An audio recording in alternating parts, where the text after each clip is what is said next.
Coming now, up if on you're new Sophisticated here, Mom. then you're going to get prepared to introduction to Sophia one-on-one, because I'm not going to tell you nothing crazy like you need to do back bends and cartwheels and spin in circles and put your legs over your head so that you can turn tricks in the bedroom so he can see how freaking talented you are.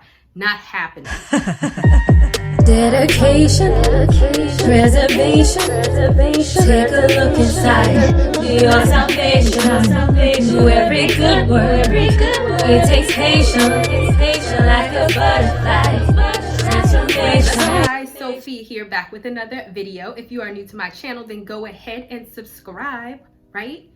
You like me, hopefully, and if not, and also don't forget to hit the notification bell so you can stay updated on all my videos.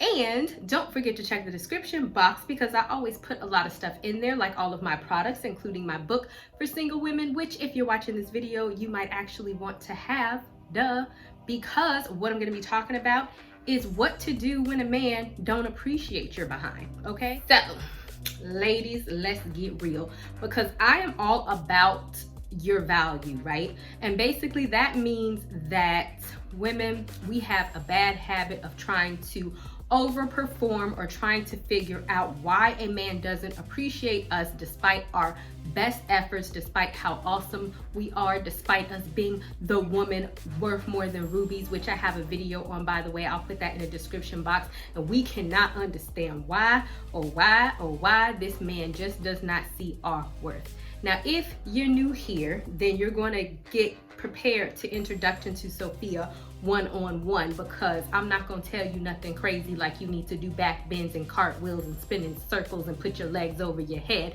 so that you can turn tricks in the bedroom so he can see how freaking talented you are. Not happening. I'm gonna tell you that you need to move on with your life, because what another man won't do, another man will do. As always, let's go ahead and get into the Bible story, and what we're going to be talking about is Abigail. If you don't know who Abigail is, Abigail turned out to be a wife of David, but prior to that, she was married to a no good, ratchet behind man, okay? So if we go into 1 Samuel chapter 25, verse number 3. So her husband was named Nabal, and Abigail, she was his wife, and she was intelligent and beautiful in appearance, but the man was harsh and evil in his dealings. So my whole thing is this: unfortunately, it don't matter how awesome, how beautiful, how intelligent, how much of a complete package you are. Remember specifically what this said. He was an evil behind man who was evil in his dealings. So the fact that he was like that, him having a good woman wasn't going to change who he was or how he treated her, if that's the type of person he is. Sometimes we want to blame ourselves or figure out what we are not doing enough, when in reality, we're not the problem. They're the problem. So we need to sometimes see that. So as the story goes on, because I'm going to paraphrase, I'm not going to go into it, you know, he showed his colors and basically he dug his own grave. And so what happened was that David was going to pass, and he offered Nabal something. Nabal basically got smart with him, and then David was like, I'm getting ready to kill you. But Abigail, being the dutiful wife that she is, came to David, and guess what? So you don't necessarily have to be a wife, and if you are a wife and your man is not appreciating you, I'm not telling you to divorce your husband. That is not where this is going.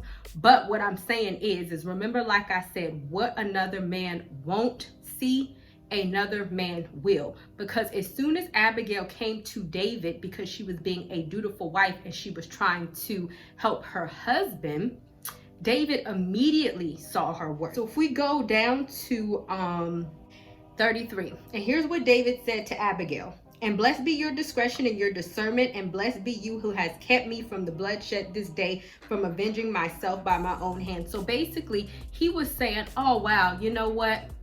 You are such a blessed woman for coming in and standing up for your husband. And he certainly saw her value, whereas her husband was married to her for, and this is not for married people. I feel like I gotta keep saying that. I am not encouraging you as a married woman to go out and to cheat or to find another man or nothing of the sort.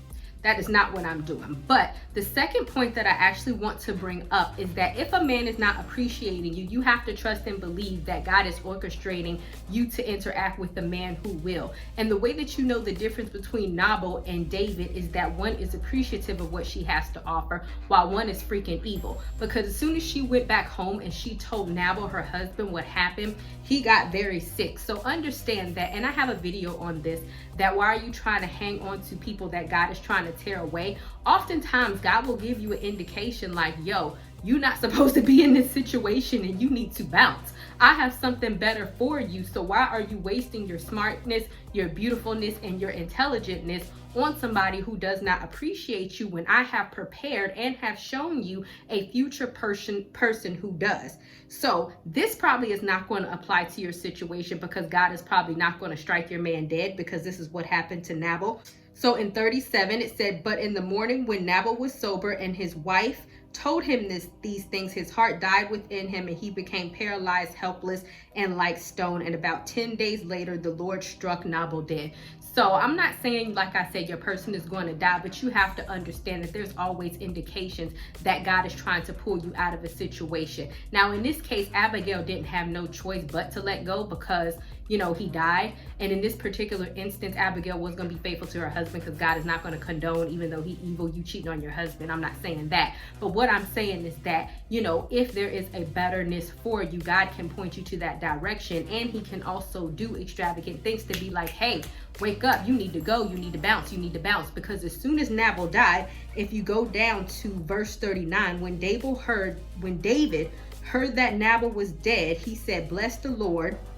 And then he went to send word to Abigail, proposing to take her for his wife. And of course she agreed. So if you notice the difference between her first husband, who was a drunkard, he was very evil in his dealings, probably treating her any type of way, and you notice the difference between David, who automatically was like, oh, blessed are you, appreciative. He only knew her for a day, but yet his interaction and the way he saw her was very different. And ultimately he realized her value, and as soon as she was available, he set intentions for her, and the intentions was for him to make her his wife. It wasn't a whole bunch of, oh, I'm gonna play games with you, yeah, I see your worth, but and I know you want to get married, but let me just go ahead and dangle this ring in front of your face with no intentions of marrying you. I just want you to be my live-in maid. I just want you to give me free sex without doing my part. No, David was like, okay, you know what? Since I see this woman, I see her value. I know that her husband was not appreciative of her.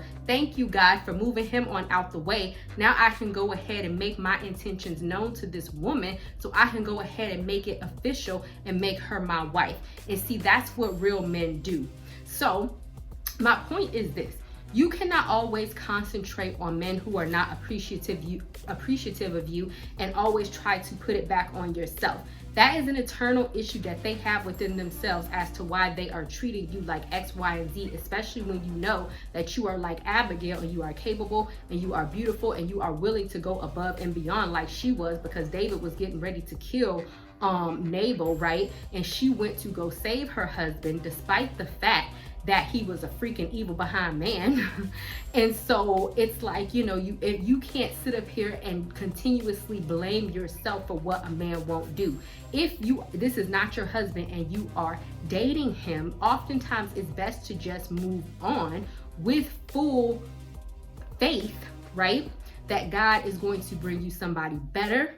Because David was a king. David turned out to be king. Yes, Nabal was rich. It does say that in the Bible. And yes, he had a lot of material wealth. However, David was 10 times that man. He became king. He was a king, so now she was a queen, and now she also had more material wealth. So never be afraid to let go of a man who is not appreciative of you because you feel like you're not going to do better, you're not going to find better, and you're not going to be better, or eventually that he's going to turn around and change who he is and and see your worth. Yeah, he might change, but ultimately that's up to him and the good Lord Jesus to change his mind. That is not up to you. Your thing is to just be like, you know what, I release you into the Lord's hands and I'm going about my business so I can go find my king that is bigger, badder, and better than you, and will also see my worth upon onset. He is not going to play a whole bunch of games. He is not going to waste my time. And as soon as that he sees that I'm available, he is going to set his intentions for me, and he's going to want to put a ring on my finger and make me his wife, right? Right. All right, guys. So I definitely hope that I gave you guys some encouragement on what to do when your man is not appreciating you. Don't forget to get my book for single women, and don't forget to check the description box because I always put a lot of stuff in there. And I will see you guys another day, another time. Bye, y'all.